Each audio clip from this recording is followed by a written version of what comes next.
Welcome, everybody, to the Loud and Drunk Podcast. This is Dan. Moses, we're going to be talking about our favorite movies. We've made top 5 lists of our favorite movies of all time. What was the hardest thing that you had to go through in terms of making your list? One was remembering movies. I mean, that's a hard part, yeah. Like just in general, and which ones that I actually do enjoy. I enjoy a lot of different movies for different reasons, but if I was to break it down to a top 5, it's difficult because there's like, who do I leave out? Who do I include? Justin. So for me, I think the hardest part in putting together this list is shame. I have quite a bit of trash taste when it comes to movies, so I can't wait to expose myself to the world with this shit.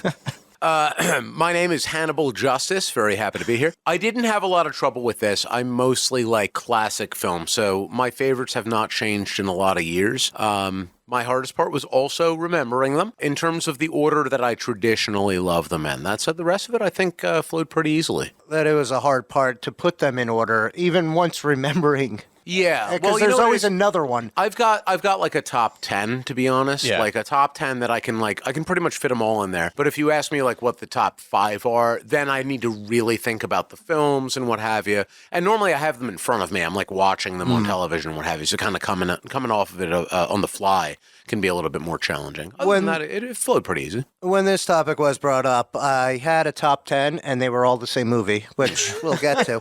That's confusing. Well, no, they're all. It's that great of a movie. I can tell you on my end, I already knew what my favorite movie was. I pretty much had like the top 4 already kind of put together. The issue was I went through like, a drive of movies. And then I was like, oh, that movie. That is kind of the thing. Yeah. Yeah, you keep remembering, oh, but what about this movie? But I only have 5 spaces. Like, where does that fit on this list?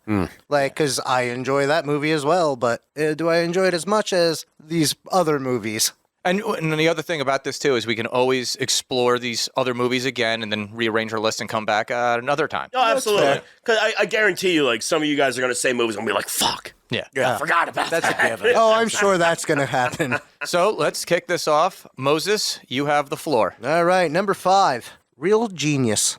Wow, that's terrible. That's a bad movie. That's a great movie. Okay. That's some of Val Kilmer's best work. Yeah. I definitely forgot about that movie. Yeah.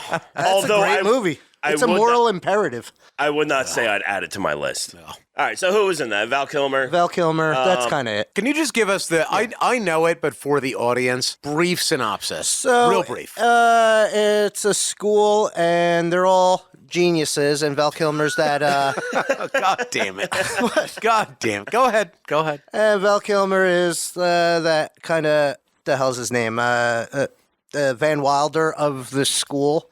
Not that he's been there so long, but he's cocky and he's so smart and he knows he's so smart. Right. And he's, cheeky as one can be in the 80s. And he's trying to bring in this freshman who's underage for college, but this kid is also I'm familiar with this movie. Genius. I'm sorry to interrupt you. I am familiar with this film, and you are not doing this well.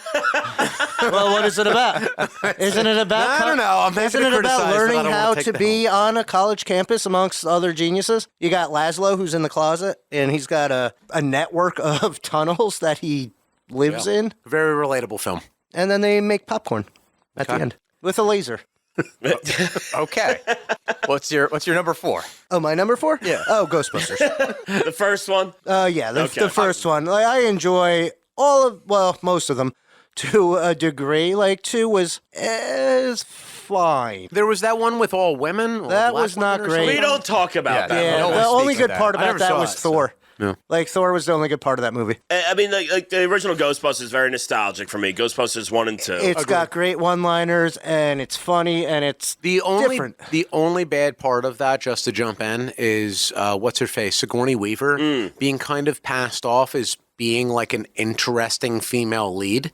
Because she remains, for me personally, I can only speak for myself, one of the most unattractive women in Hollywood. She just does not get my goat going. See, we argue about this all the time. And argue about this a weird amount. I don't know why this always comes up. It does come up a lot. A lot. I think Sigourney Weaver was sexy in that. She has no ass. It's not what it was about. It was about the regalness, the regalness? Yeah, That's what the 80s were about. She was the Gozer. regalness of women. I'm sorry, Dan. Can you take the helm She here? was the gatekeeper. And God damn it. I'm sorry, I have to agree with Hannibal. I really do have to agree with Hannibal.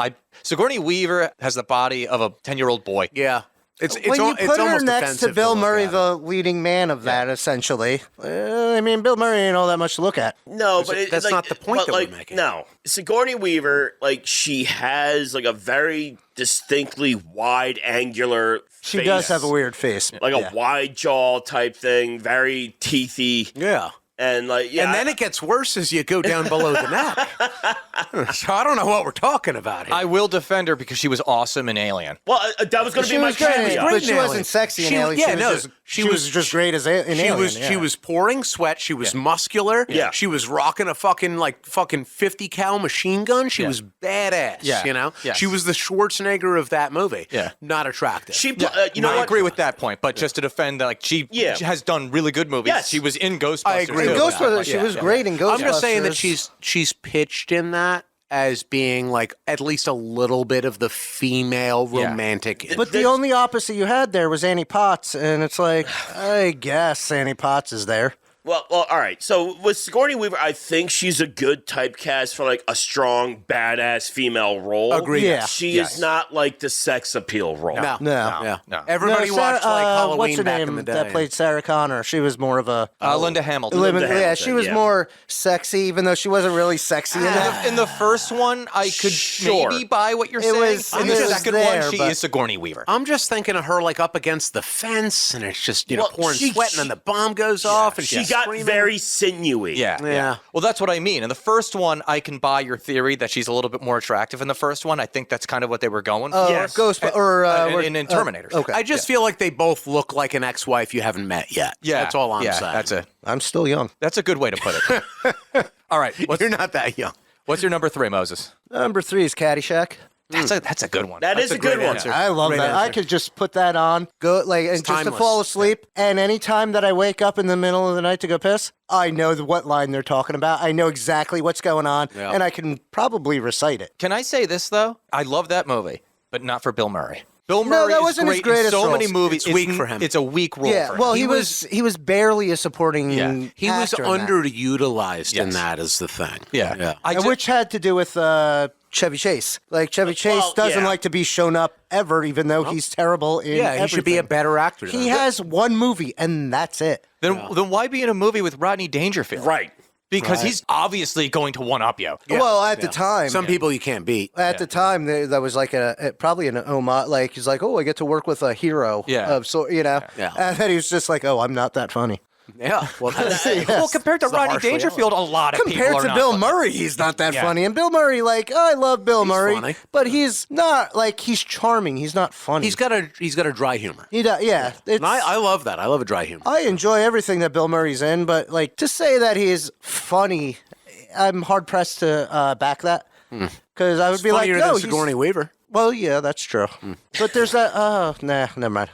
It'll take me too long to remember it. There's some Sigourney Weaver movie that we watched, and she was just kind of in it. Was the Alien bad 4. guy? No, We're back to Sigourney Weaver already? Yeah, you can't get away from her. Also, Moses, I do know the movie that you're talking about. It was like a weird, like she was stealing skin or something. Yeah, I don't remember It was a exactly weird how it fucking went, movie. Yeah, we were doing a lot of chemicals that day. but yeah, it was mostly. It that's was the only mostly way we got cocaine. through It that. was mostly cocaine. I think we had water too. What's your 2, Moses? Demolition Man. Okay. I was That was really high up for Demolition I was Man. hard pressed to think of a second one. I actually kind of agree with him on that. I think that's a great movie. Because honestly, my top 10 list was one movie, so I had to think of other God movies. damn it! He keeps hyping this up, Oh, wait and it's till gonna be number one. something really stupid. And You we're know all what gonna it is. groan. All right, now let me ask you why it's number 2. Because it's over Caddyshack and Ghostbusters. Because that movie I could just watch, and it has everything. It has the comedy, it has the sci-fi, it has just a great like story premise. Like they don't execute it well, but it's but like the idea there is it's there. Like Well put. and Wesley Snipes like set your ass on Back to fire. you, Bub. So without further ado, damn what's your top? What's your number 1? Let me step back. Wow. It's Judgment Night! You said this before. Yeah, because Judgment Night has the best soundtrack to any movie ever. It's a great soundtrack. And that's what? Emilio Estevez, Cuba All right. Gooding Jr., Cypress Hill, and House of Pain. So I'm gonna and go out Dennis there Leary once again, reprising his role as the fucking whatever his name was in Demolition Man. Because not everybody's seen this movie, Moses. Can you explain that's a bad idea. briefly and better than you did the last time the synopsis of this film? Give me A group one of guys paragraph, are going 4 to a sentences. show. One of them rents an RV. I forget what his name is, but I think he was in PCU. Oh, great. Great. So they rent this thing, and then they go into the wrong part of town because they get lost, and then they're just kind of ransacked. Like it's a survival. All right. So I'll pick up right there. So yeah, it is a survival film. They are in an RV. The RV was actually gotten because our lead worked on a what do you call it? Like an RV rental. He was a car dealer basically. Yeah. So they have this RV, wrong part of town, and then this like well-to-do, like white group of people wind up in the shady part of the city, and then they have to get away from a gang, which is led by none other than Dennis Leary. Dennis Leary. Yeah. Yeah, this is the start. This is a prequel to Demolition Man. But I thought you said he was reprising his role from Demolition Man. I don't know which one came out first. Goodness gracious. Yeah. It's a little frustrating. And it also has the greatest soundtrack. The soundtrack is Ever. good. I agree. The soundtrack is good. Phenomenal. It's good. All right. So to sum up your list, Moses, you had what at 5? Real genius. Real Genius at 5. Ghostbusters at Ghostbusters, 4. Caddyshack. Caddyshack at 3. 2. Demolition Man. Demolition Man, and 1. Judgment Night. Yeah. Okay. That's your list? Yeah. And we will move on now to Justin, who has been sitting oh so politely waiting for his turn. Oh my goodness, get ready for the trash, babies. All right, so at number 5, the 1988 version of The Blob. Oh, that is a good one. I love that. That is a good one. Wow. And the reason why, so like I was made to watch this movie when I was like 3 years old, and it absolutely ruined me for like 5 years. I can see that. I've come to really respect it and like deep dive in it, and it has some really, really smart special effects in it for the time, practical effects.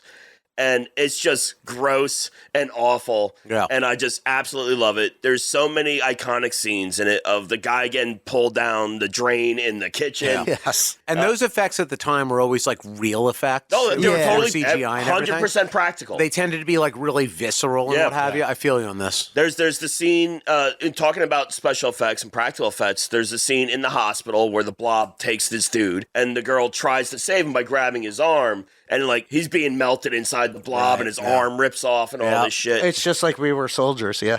Wow. Okay. Yeah.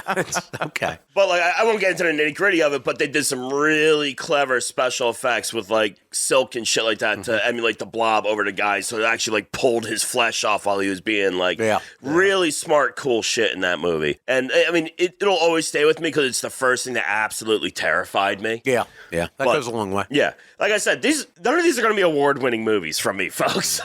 These are just movies that fucking stick with me. It's your favorite movies. Yes. It's not like we're saying like these are Citizen Kane Nope. or whatever. I'm just prepping you, motherfuckers. I got some banana-ass shit on here. If I go to my next one, 1986, Critters. Kind of in the same vein. Oh, it's in the I same love vein, Critters. Yeah. Oh, so good. Little fucking round nightmares rolling around. Yes. Alien bounty hunters that are shapeshifters, and just the dumbest 80s horror that you could ever hope to have. Those bounty hunters were ridiculous. Yeah.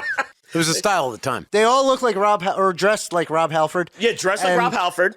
Flock of Seagulls haircuts. Yes. Yeah. I fucking love it. And there's a bunch, like, I think there's like maybe even up to 5 of these Critters movies, but the original. There's actually more. I think there's like up to 8, but the first 2 or 3 are, Yeah. I'll say this about that, and it's not anywhere near my top 5. Yeah, but yeah. God bless you. But what I will say is that it's one of those things that I like saw as a kid, where if you ask me to this day, like, hey Pete, we need to go and be like, fucking, we're gonna be bounty hunters right now. We're gonna go and do this. I immediately get a vision in my head of what I'm going to dress and look like, and it's very much so that. Oh, absolutely. It's not based in Definitely. reality. I am it's loading up based in Judas Priest. Judas Priest is getting loaded into the Walkman, and I'm ready to go. Oh, my I get goodness. it. I get it.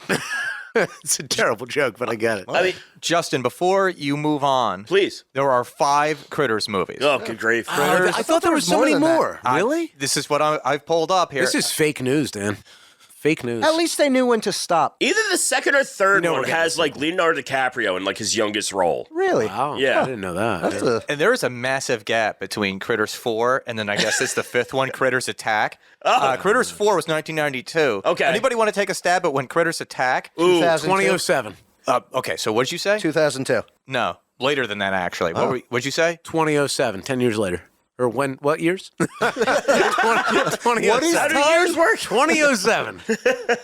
Want to take a stab at it, Justin? Yeah, I'm going to say 2017. You're the one that's closest. Okay. 2019, Holy July shit. 23rd. Oh, wow. That had to have been straight to Amazon or something, I'm sure. Yeah. They got deep pockets. They can afford it. They're like, oh, I don't know where to put this. We don't have Blockbuster anymore. Yeah. Oh, it's a reboot. Oh, good grief. All right. It's not even a sequel then. Yeah. No, I'm sorry, that's dead to me. But they still called it 5. Yet it's a Well, reboot. they called it Critters Attack. Oh, okay. Oh, okay. It's probably all CGI and shit. Yeah. And the concept is the same as so many other movies that you don't really need to remake it. You just make another movie that involves that storyline. It's not like it has a main character that you give a shit about. Yeah, nobody gives a shit about that. Oh, it was straight to DVD? Ugh. DVD in They didn't have 2019. What the fuck is a DVD? Yeah. It says the film was released on DVD disc and digital viewing on 23rd. So nobody's seen it. Yeah. What's a disc, Papa Dan?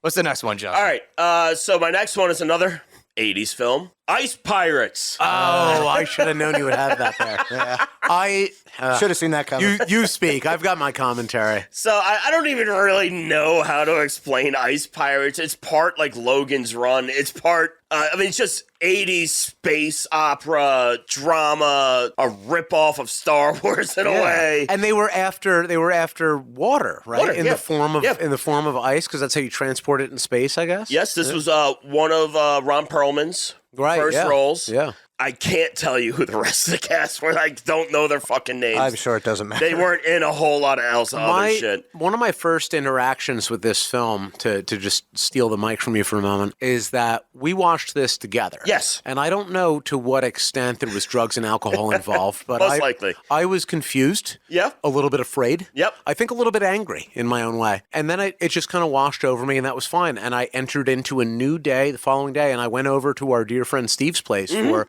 our usual movie night on a Wednesday. And he said to me, we're watching Ice Pirates tonight.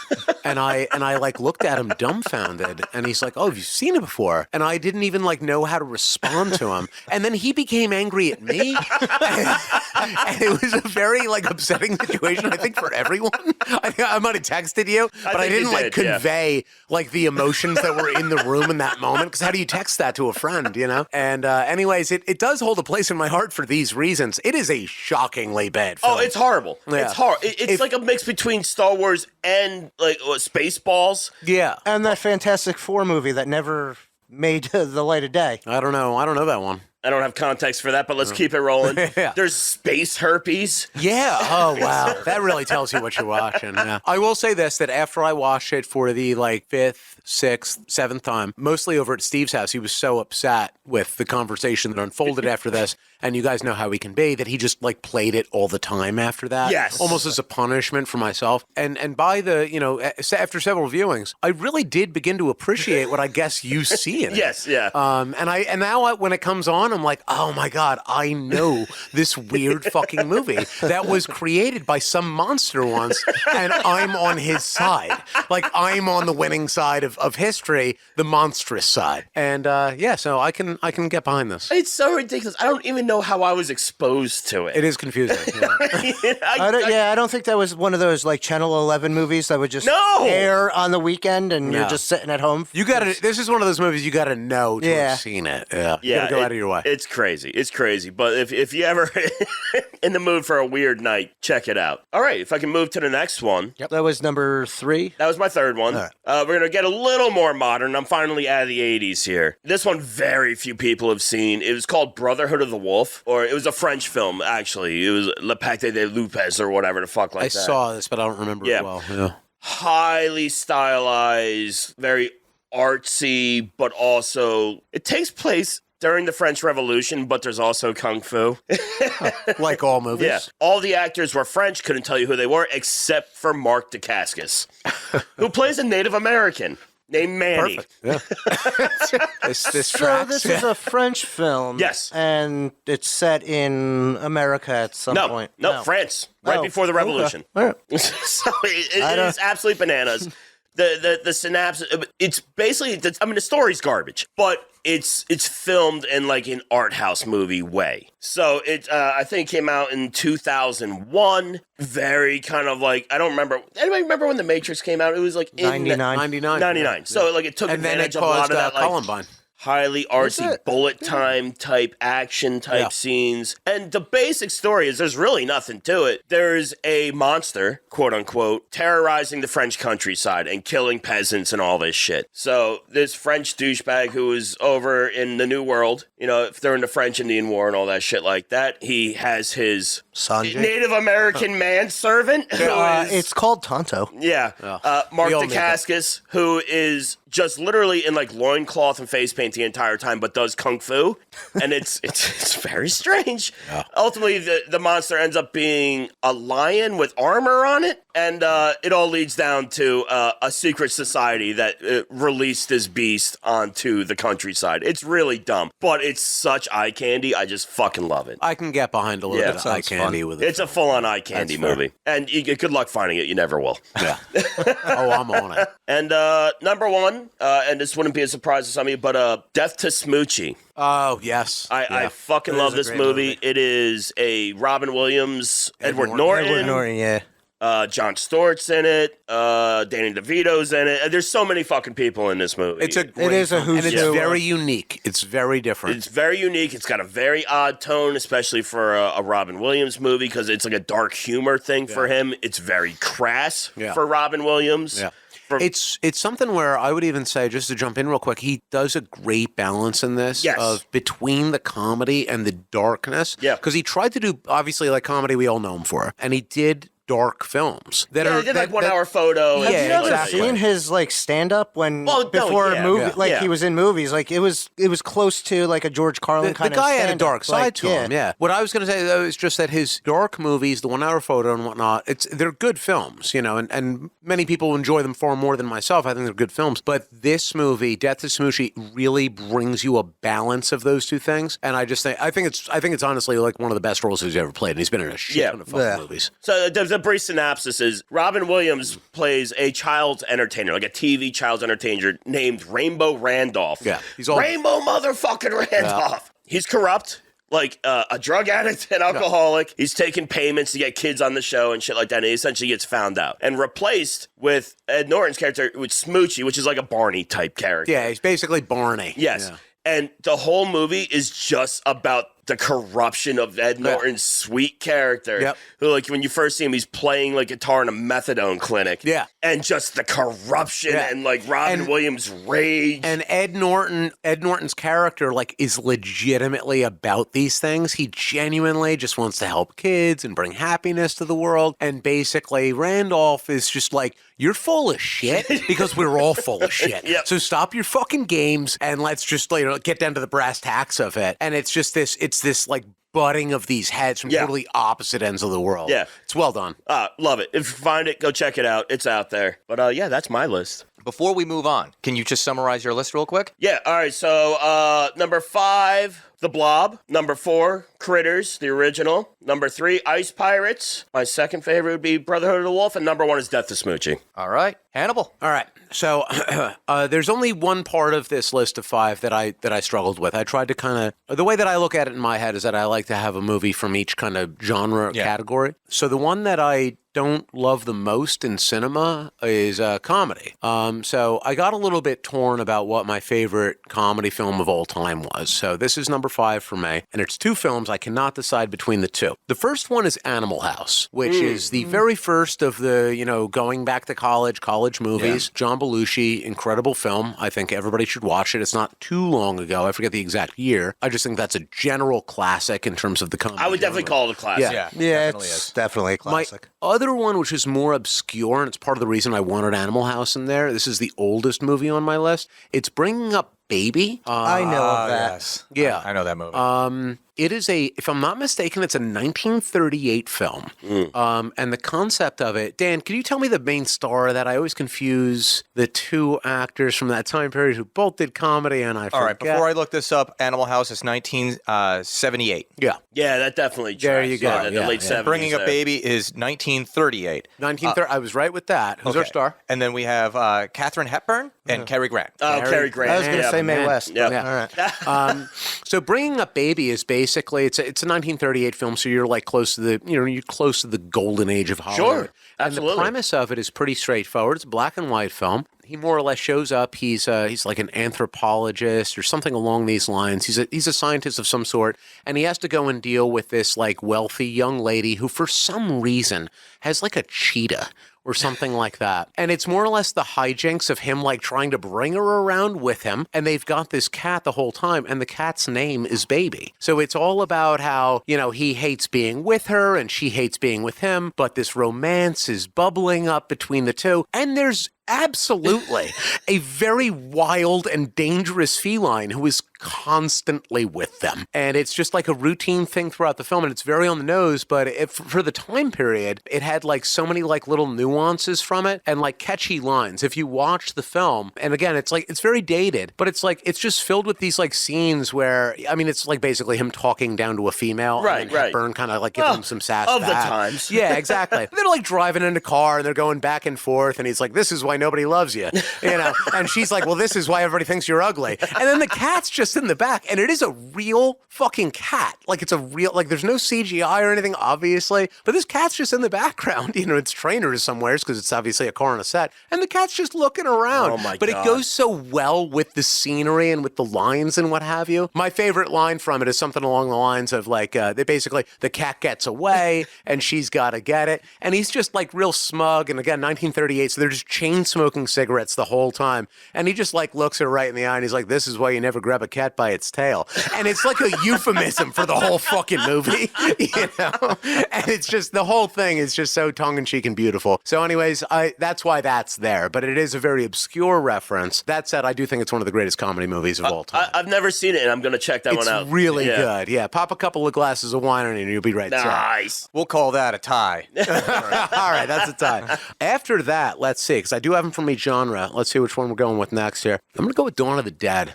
Horror film. The original, 1978. You'll have to correct me on that, Dan. So it's the original Dawn of the Dead, one of the greatest, I think it's the greatest zombie movie of all time. Big zombie movie buff. I think that as far as all of the myriad of zombie movies that have been made over the past, 100 years essentially, this one does it all and carries like this brooding nature of what horror movies, and especially post-apocalyptic, certainly all zombie movies are all about, which is the fear not of the dead themselves, but the fear of other people and of being alone. I would say it's definitely the best that carried a tone. Yeah. Like the tone of the movie. It's got a brooding tone to it. It's got and like a little backstory to it. It's got four main leads because everybody else is basically dead or they're not a part of the film. So you've got four people. I'm assuming everybody's familiar at least a little bit with Dawn of the Dead. There was obviously a remake. So you've got four people, and they're really the only people that you see for the whole film. These were four like not actors. Right. They were just like fucking regular people. And somehow you just lucked out as the producer or the director. These people actually all really acted well for the film. They did a great job, and it really encapsulates this concept of, I guess, like the horror of it is that you're just fucking trapped in a mall with just these people, and you're wondering about what your future is. Yeah. Are you just counting down the clock, and you stop thinking about the zombies so much and what have you. That said, this is a George A. Romero film, so the gore in it is pretty spot on. All sorts of zombies filled with red paint. The red paint is everywhere. There's a delightful, fucking chintzy circus soundtrack for time periods. Yeah, for sure. And it kind of goes throughout that for the entirety of the period. I find it to be like, I've seen it so many times that it's like not creepy to me anymore. Every now and again when I introduce somebody to the film, it does still maintain this creepy quality to it. And at the very least, when you compare it to other horror movies, and I would say certainly other zombie movies, it stands the test of time. I absolutely agree with you. And it is the progenitor of a lot that followed, and it's the only thing. been distilled down and diluted. Exactly, It yeah. holds itself very well. Exactly, yeah. The only one that compares for me is the original Night of the Living Dead. Sure. And for that one, it's just that it really is so old that it's just very slow. Right. So even though I do think that it's just as good of a film, it just doesn't stand up. Like, you'll get bored but it's a watching it. harder watch because it's Yeah. just so slow. There isn't The a pacing. whole lot going on. No. Exactly. It's really steeped in the time period, whereas Dawn is more or less, you can relate to that to a certain degree even in modern times. So that's my horror pick. That's awesome. I love that one. After that, I've got There Will Be Blood. Modern Yes. film. For that one, I don't even know where to begin. That's the epic. That's a holy shit moment for me. Where That- that could have easily been on my list if my brain went there. It's Daniel Day-Lewis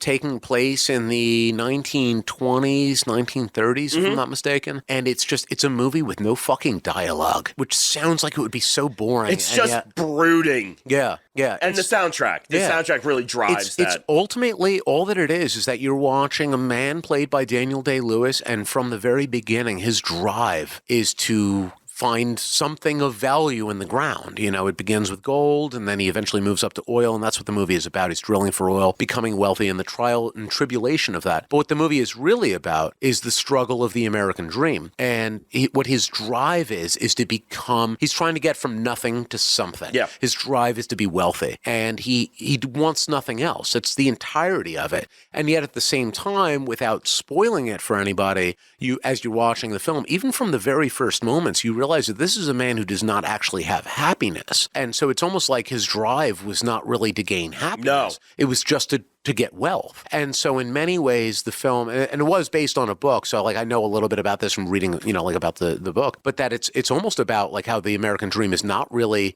it's not the way that we glorify it, that there's much more to life than just this, because it's all about this man who's just driven in this one direction, but you're almost able to feel how visceral his drive is, how this is the only fucking thing that he wants on He this is planet. so singularly driven. Exactly. Just Yeah. to succeed. And it's like for myself watching that, it's like I almost look at it, on the one hand, you look at it with pity, where it's like, I'm glad that I'm not so singularly driven towards something as trivial as money. But at the same time, I'm watching somebody who's so fucking singularly driven that I'm like, Jesus Christ, like imagine if I was like that. I could have anything that I wanted, And it's just like incredible to watch. And honestly, Daniel Day-Lewis playing this role, because he's such a great actor. And he just crushes playing it. against Paul Dano played I think that's right. Yeah, exactly. The there's preacher, we'll just call him the preacher. Yeah. The subplot is about the battle of like logic versus religion and so on and so forth. I will say with this, with no spoiler alerts, the thing that really makes this film, because it wouldn't be in my top 5 without it, the fucking ending. Oh, yeah. The fucking ending. So you got to watch it, because I don't want to ruin it for anybody. It's that fucking good. Next one is Apocalypse Now. Greatest war movie ever made. Greatest action movie ever made. I watch it all the time to go to sleep, which explains how I'm so damaged.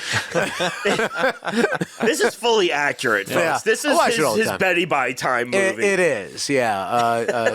Vietnam War piece, and essentially all about the tragedy of war and the collapse of the human spirit. I mean, what can't you say about that? I mean, it's just so much. It is a movie that is just so much, and it's very well done, but it's intense, folks. Often compared to Platoon, which I know is one of your favorite movies, Dan, and Full Metal Jacket.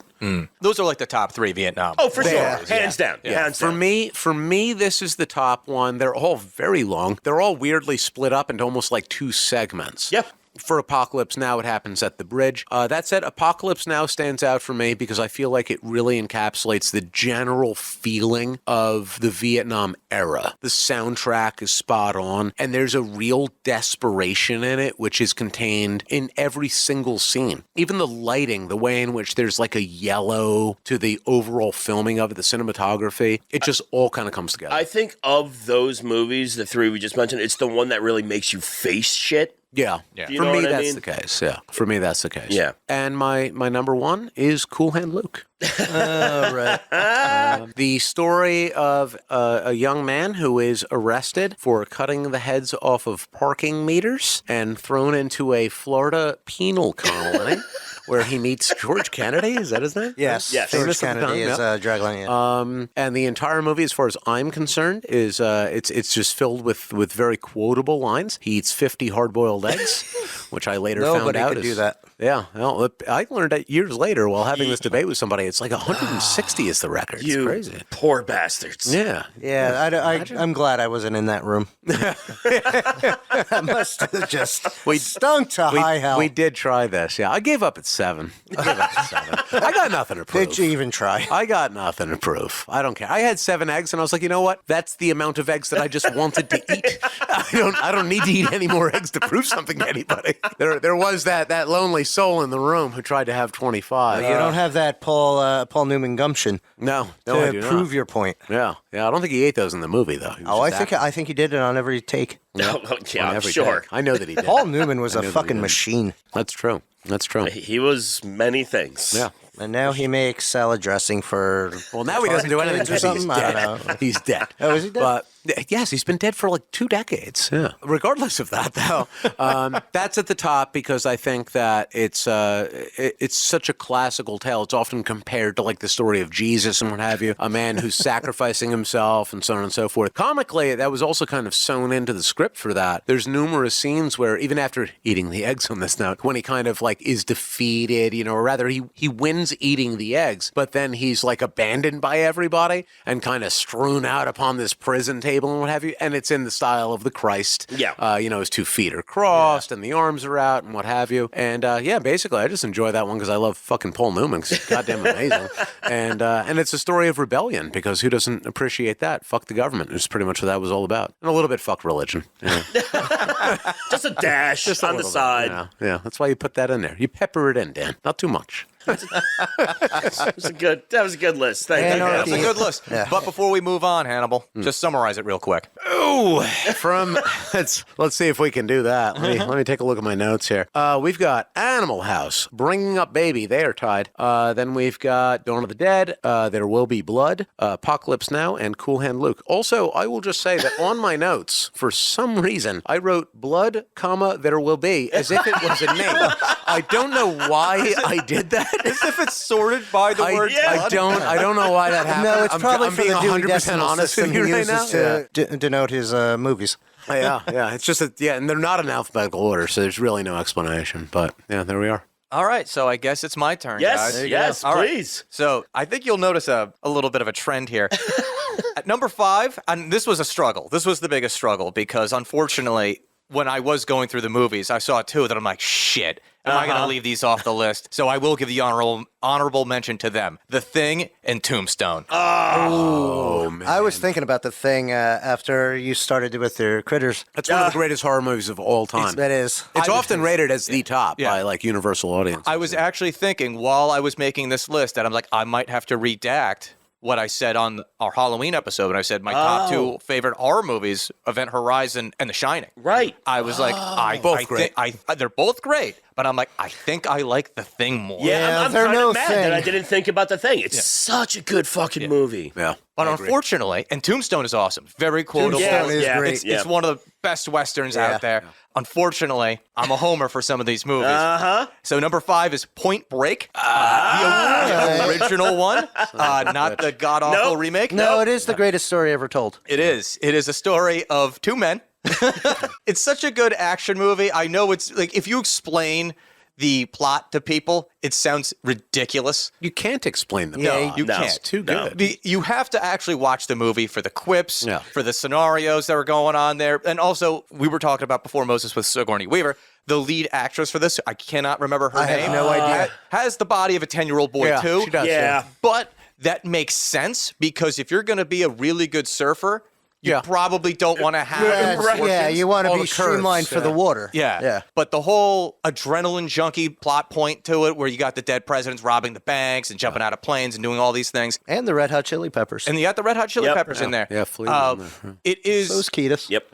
It's one of those movies early on in Keanu Reeves' career where you're like, he's not that good of an actor yet, but it's carried by just how good Patrick Oh, Swayze absolutely. is in Patrick it. Swayze is and the how fucking greatest. Gary Busey is such a great comic relief actor in Yeah. that movie, and he's not even trying to be like, Nope. a comic Yeah, relief that's actor. not what he's not, no. doing. He's just But being he him. is. He's just being him, but he's fucking crushing Yeah. it. Utah. Yeah, get me two. All right, so number 4, and this should be fairly obvious to everyone in the room, Gettysburg. Yep. Oh, yeah. Well, it is, I'd say it's a little ham-fisted with the way they represent, the Union side in terms of like, oh, we are an army, you have to set other men free. I love that speech, though. I think it's only ham-fisted in the first 12 hours, though. Yeah.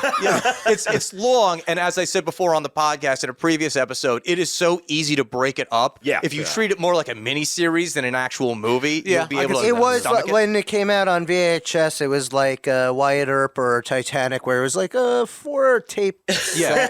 It's Like you got to change. it was the same thing with Yes. Braveheart. Yes. Where it's Yeah, like Braveheart. Yeah. So all these like 3-hour plus movies just came out in multiple VHSs. Yep. I came from a family like my dad, my brother, super into the Civil War. Like a month ago or whatever, the Super Bowl happened. Back in the day on TNT, they would start Gettysburg at noon. Yep. And it would make it all the way to like kickoff. Oh, absolutely. Because it's like already a 4.5-hour movie, but with commercials, it's now 6. No, that's the one. Is that the one with Morgan Freeman, or am I getting that You're mixed thinking up? of that of Glory. Glory. Yeah. Okay. This one's got, oh my God, almost everybody you could possibly think of. Yes. Martin Sheen as Robert E. Lee. Yep. Tom Berenger as Longstreet. Yep. Wow. Jeff Daniels as Colonel Chamberlain on the Union Right, side. right. Freaking Sam Elliott's in only the first 45 minutes. Yeah. And then he's Sam gone. Elliott is in this first 45 minutes of every movie. So the starting credits. Yeah, but well, the starting credits are like 15 minutes, but I don't even mind it because I just love the main theme of that movie too. It's just, and they play it like continuously. It's a 4.5-hour movie. They want to get the mileage out of this composition. You just wake up at 9 a.m., pour yourself a whiskey, and you settle down for the day. And away we go.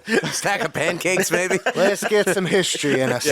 That's the one thing that I think is the advantage of this movie over the other Civil War movies is that it really leans into the history side of it. Oh, absolutely. I mean, because there's like glory and shit like that. But no, Gettysburg is. It's more authentic. Yeah. It's more authentic. I think out of all the Civil War movies, it tries its best to not villainize either side, which I appreciate because you can watch a movie like, what was it, Greyhound, which was Tom Hanks. Oh, I forgot about that. Where you, Hannibal, told me, it was just like, it's so ridiculous how they portrayed the Nazis in that. Yeah. I mean, that's typical of modern films. And yes, I know the scene that you're referring to where the Nazi submarine rolls up alongside. We are right onto you, Greyhound. Just surrender because the Nazis are better than Americans, huh? Gettysburg did not do that scene from The Critic where they were just like, make way for the British. Yeah. They didn't do make and way for the Confederates. that is the example of bias in a war film. Yeah, the Patriot is the definition. You're also literally gonna have right to before explain- you said it hit my head, and I'm like, oh god, the where you Patriot. really like demonize the opponent of whoever you are. Yeah. You know? You're also going to have to explain to the listeners what The Critic is. Oh, The Critic was a short-lived animated series on ABC and Fox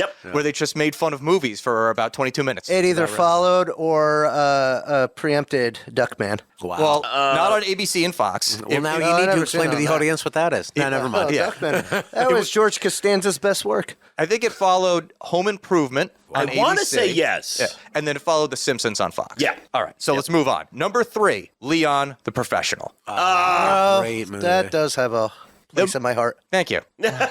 Dan speaks for Moses. Yeah. It is definitely the most artsy movie on the entire list. It is. I know we've had discussions about this before, but I think it's one of Gary Oldman's, if not the best performance I he was ever going to had. say, yeah. Right yeah. up there. He makes that movie. I think it is Jean Reno's best role. It's Without definitely question. Jean Oh, Reno's yeah, best easily. role. Yeah. By Easily. far, by far. And then even people like Natalie Portman, I think that's her best role too. I agree with that. I'll go with that. She was very young for that role. Very young. Yeah, The it one was her first role, I believe. Yeah, the I one think thing, so. Right? the one thing about that film, and I agree with you. I think it's an absolutely phenomenal film. But ever since I learned this fact, it's difficult for me to not remember it when I'm thinking about it. That the outside of the U.S. release of that more so mirrored the original story which was written, which also involved, and the backstory here for anybody who hasn't seen it, it's an assassin who ends up not killing a very young lady. She's what, like 15 in it? Something like that. I think it's Yeah. So you're like going he's a little supposed to old kill on her. that, He but- says, "I'm not going to kill her," and he ends up like taking her under his wing. she gradually becomes an assassin and blah, blah, blah. And they have like a budding relationship, let's say. Yeah. The European release, this is more me bashing them than anything else, is that there's also a very romantic element there. Yeah. That Well, they allude to that even into into the American one, where she's kind of falling in love with him, and he's She flat out says it. Yeah. She flat out says it in the She's- movie. I think I'm falling in love with you, and he spits out his milk because Yes. the part of this character, the assassin, is that he doesn't drink. He doesn't really do much. No, he's got a plant. That's it. He's got a plant, and also the theme of this movie is that he's an adult that never got to be a child. Right, exactly, And He's she's almost- a child that never is going through this essentially the same thing. He's, because her he's family's murdered. essentially, for like modern usage of the term, he's basically like fucking autistic Grooming. assassin. Yeah. He's fucking great at being a killer. Yeah. But that's really the only thing that he knows, and he doesn't have any personal relationships. Yeah. And so him having this relationship is very important to him, and her being a 15-year-old girl interprets it as being this thing that's romantic. Yeah. And in the American version of it, which is the one that I enjoy, he basically puts a stop to that, and the movie progresses as it is while she has these feelings. The European version of it is that they pursue this relationship because it's a thing they do in France, and and it kind of goes from there. Damn frogs. Yep. Yeah. Well, I like the American version. Yeah. Same. The whole point of it is roots. Yeah. Like it's Exactly. literally Yeah, that's that the is ending the part of theme. it. It just gives both these characters a chance, like beyond like all the trauma they suffered and all that stuff. And again, that last, I want to say, half an hour of that movie when they're infiltrating the apartment complex to go get them. From that point on, don't leave your seat. Oh, It's just absolutely. You absolutely can't. amazing. You can't. Yeah, I don't think there's a way to, because you're just so invested in at that point and what's going on. Well, I will say this as an addition. I think that for me, there's one movie, True Romance, where Gary Oldman is better, but his depiction of a corrupt police detective at a fairly high rank is insanely good. You're afraid of him. I've seen this movie a million times, and it's just like I walk into like a fucking house party and it happens to be on in the background. I'm like, oh my God. It's so I'm not even unnerving. going to drink tonight He's because so I feel unnerving in that role. Yeah. He's like an addict in it. It's fucking incredible. He's a master of playing that role. Yeah. Just making you feel uncomfortable while watching this movie. 'Cause he does the same thing in Leon. And likewise, when he towards the end of the film, when you get to see the conclusion of that, you've got your hero, the assassin, and he's playing this antithesis role that he's finally found this level of peace. And I feel like for myself, anyways, at the end of that film, at the end of Leon the Professional, there's like this moment where it's like it's almost like a triumph of good over evil. Yeah. Despite the basically, to a degree, there's sacrifice involved. It's a phenomenal film. Yeah. I love it. That's one of the best parts of it too, is the ending. Like when she finally goes, like, spoiler alert, movie's been out since the 90s. I love how careful we're being about 30-year-old I'm trying to movies. sugarcoat it. You guys are selfish. When she goes back to the boarding school and his plants, I think the name of the plant was Herman in that movie. I think so. All of my plants' names start with an H, by the way, Dan. Because I am also an insane person. The way it ends with just playing the Sting song "Shape of My Heart," that's just like you just completely just crushed this entire ending. From that entire action packed. You think he's gonna get away? Nope. Gary Oldman gets him, but she gets away. It's just such a fucking good movie. Sometimes you get it full circle. Yeah. All right, so number 2, and this contrasts your number 2, Platoon. Oh, It's always Platoon, you son of a bitch. All right, so Platoon I like because, one, I kind of was brought up with that movie, watched it a hell of a lot when I was a kid. There's so many lines to that that stick with me, like the entire I Am Reality speech. Killing.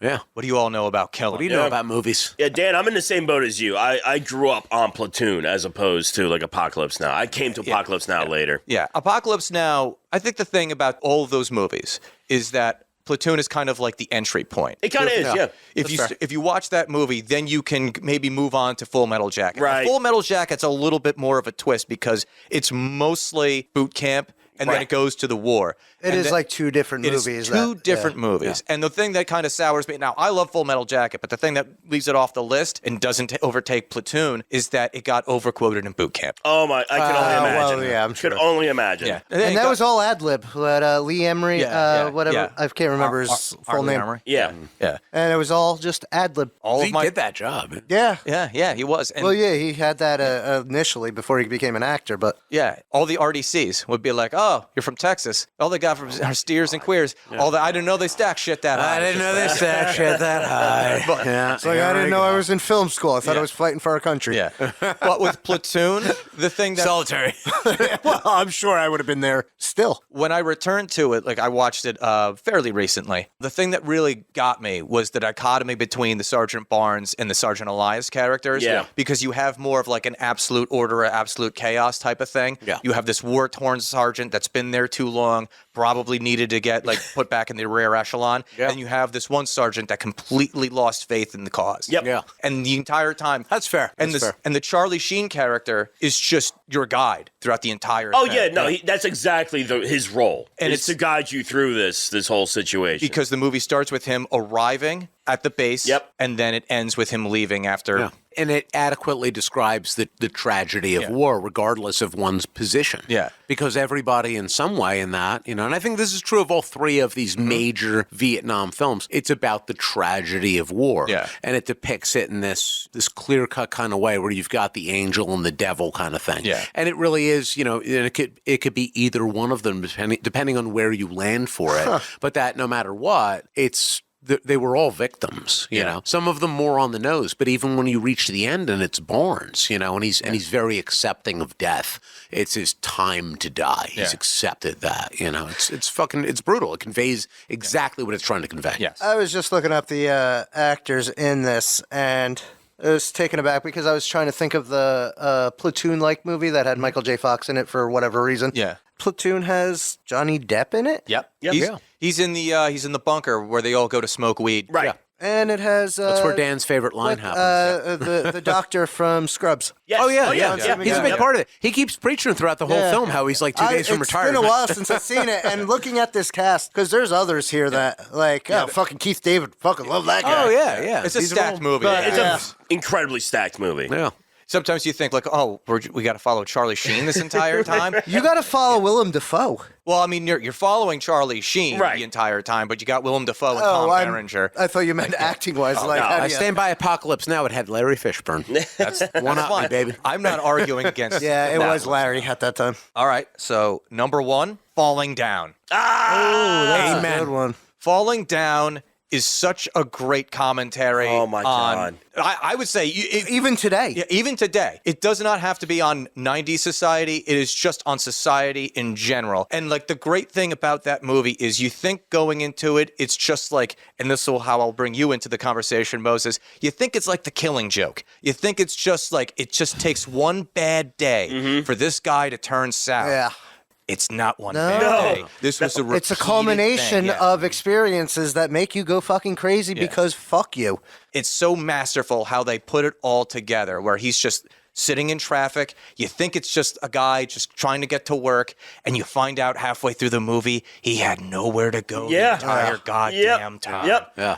He shouldn't even have been out that day. He shouldn't even have been There out was no reason for him to leave the house, but he did because He just was like the- everyone else, we feel this need to do things for no reason. And he was the concept of the powder keg. You Yeah. know, he was boiling over long before the movie began. We just walked in at this point. yeah. It has also this great dichotomy between two guys that are just like time is forgetting them. Yeah. Yep. They label them as the credits as defense. So Right. the main character, Right. Michael Douglas's Right. I I character. never know the name. Yeah. That's right. Yeah. He was laid off because his job was, as they said in that one Consolidating. great scene with the black dude, not economically viable. Yes. Yeah. And then you have the Robert Duvall cop character who's retiring because he wants to like spend more time with his wife, and pretty much everyone doesn't respect him at the force.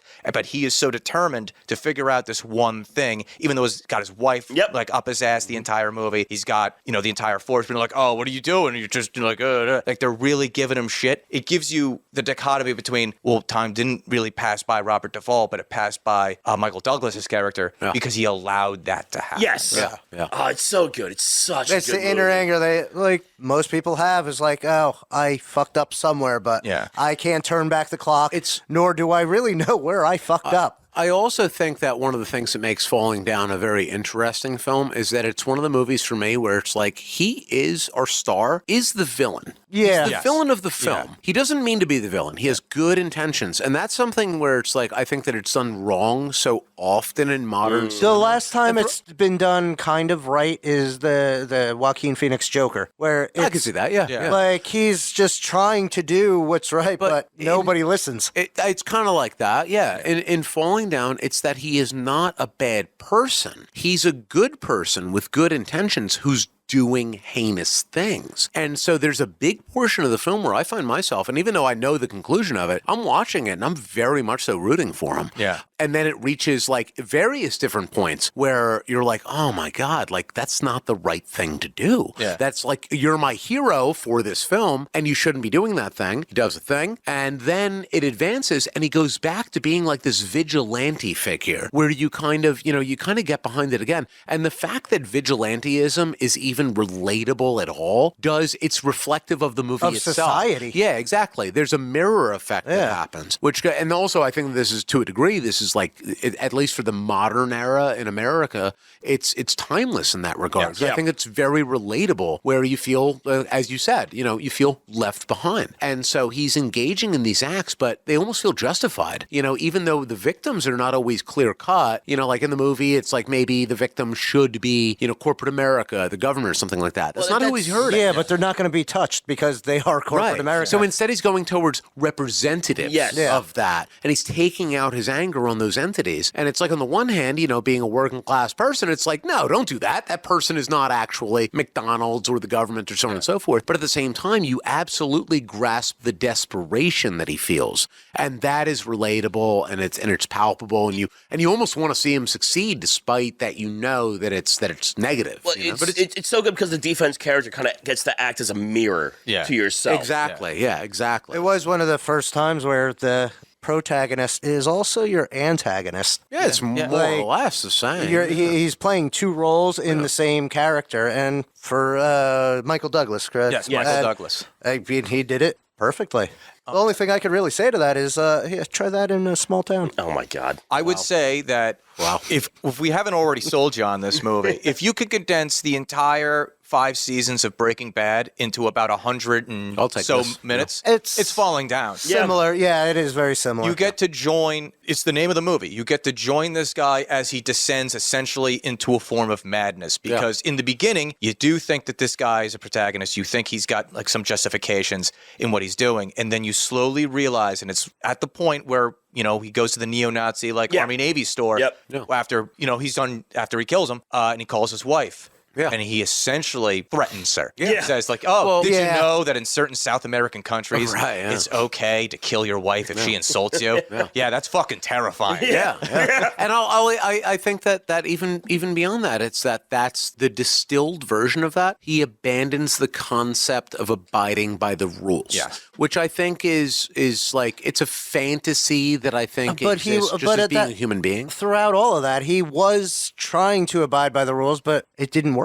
Well, that's what I mean. Yeah. It's that I think that the character, he felt like he abided by the rules, and that didn't work for him. And he eventually reached a breaking point where he said, I'm just not going to do that anymore. Right. Yeah. And I think that the concept, this is what I was saying, that the concept of that I'm just not going to abide by other people's rules anymore, I'll just make them for myself, that's a fantasy that I think every human being has, because, I mean, how could you not? And also we don't want to just make our own rules for ourselves. But we exist in a society. Doesn't it start off with him like getting cut off in traffic or something? No, he's just stuck in LA. Just stuck in traffic? That was just a breaking point for him, yeah. I get that was the straw that broke the proverbial back, but like it was all building up to this, and because everybody does whatever the fuck they want, and they're usually minor things, though. But they don't. When You're missing the point, no, they don't. They don't. No, nobody does what they want. People inherently follow all the rules. Yeah, exactly. If I had my way, I would shoot everybody that looked at me cockeyed. But that's not the life I'm living. That's only because of your love of cock. No, is that?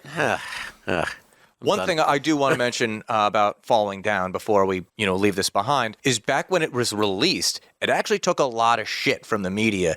Movie reviewers were calling it like, oh, this is like Rush Limbaugh's wet dream.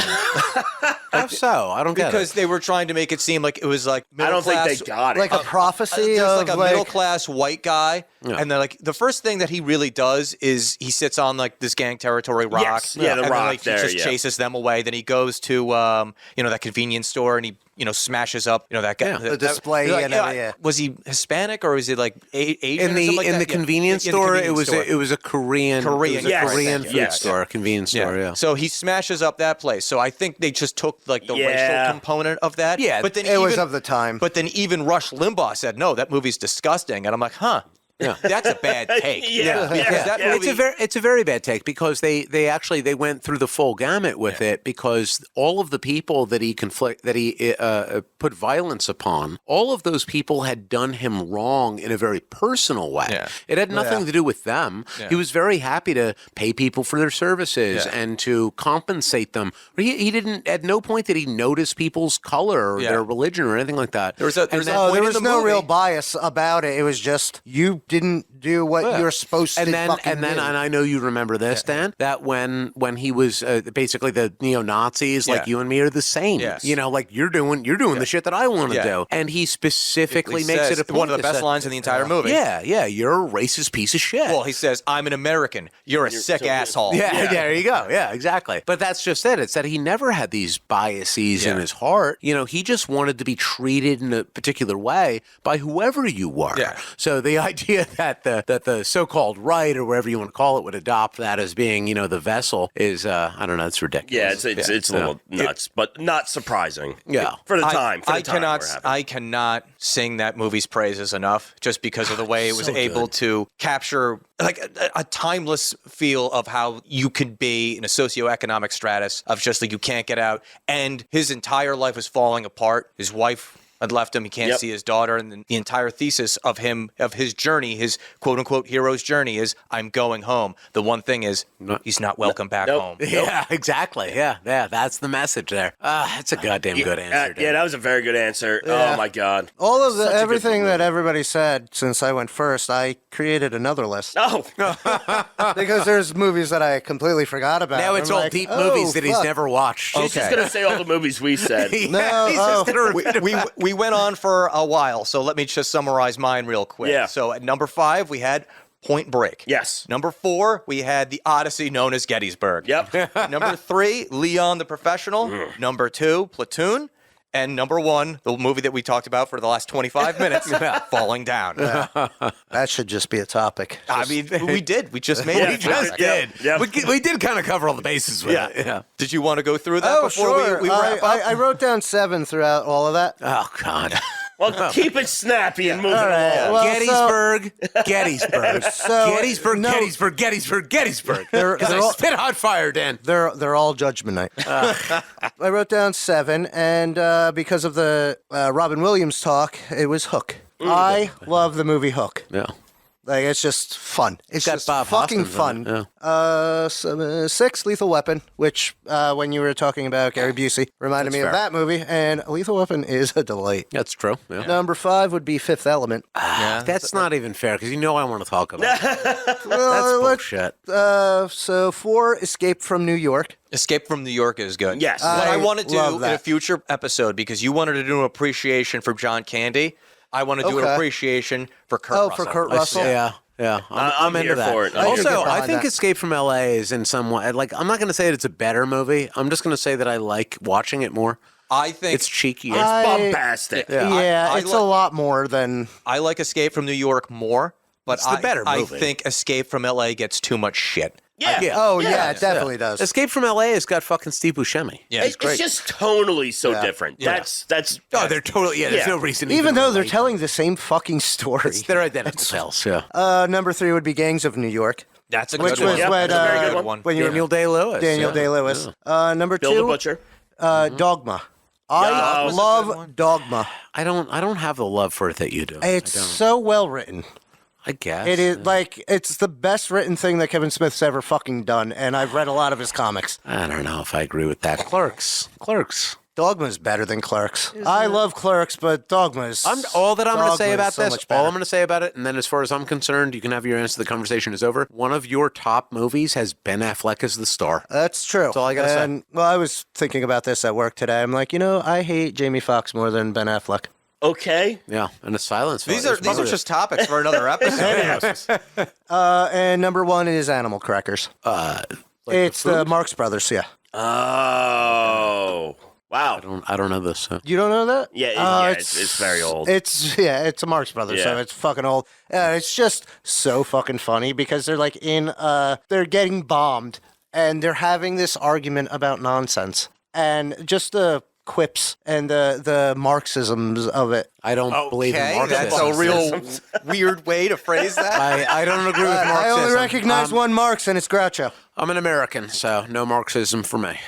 Well, guys, we ran a little long on that. Yeah. We had a whole B segment and a C segment that we were going to do. Guess we're putting that into the pile. Yeah, I think so. So just to wrap things up, now that we've run through, our top 5 lists, is there anything that you were like, oh, shit, kind of wish I had that on my list or I forgot about that one? Moses already made a separate list. Yeah. These are just other I like that none of us had the same movie at all. Yeah, there was no overlap. Like, there was no overlap. Yeah. That's that was true. fun. I think everybody, I really relate to a lot of what everybody said, especially Falling Down and There Will Be Blood. Yeah.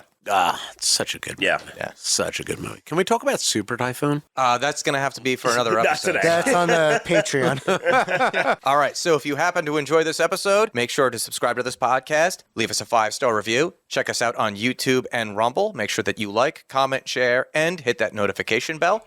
Follow us on social media. We are at Loud and Drunk on Twitter, Facebook, Instagram, and TikTok. Become a Loud and Drunk supporter at loudanddrunk.locals.com and patreon.com/loudanddrunk.